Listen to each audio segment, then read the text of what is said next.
આપણામાંથી ઘણા fast food અને બિન આરોગ્યપ્રદ વસ્તુઓ ખાય છે અને પીતા પણ હોય છે. તમે પણ આ વસ્તુઓનું વધુ પડતું સેવન કરો છો તો હવે તેનાથી દૂર રહેવું જોઈએ, નહીં તો સ્વાસ્થ્ય સંબંધિત બીમારીનો ભોગ બની શકો છો.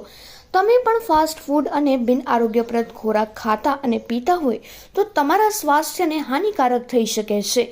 કેટલાક લોકોને રેડ મીટ ખાવાની આદત પડી જાય છે, પરંતુ વધુ પડતું રેડ મીટ ખાવાથી શરીરને નુકસાન થાય છે.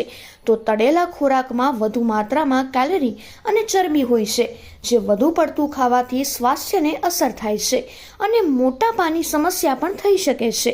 વધુ પડતી ખાંડ ખાવાથી ડાયાબિટીસ જેવી બીમારીઓનો ભય રહે છે. એટલા માટે આપણે ખાંડથી થોડું અંતર રાખવું જોઈએ.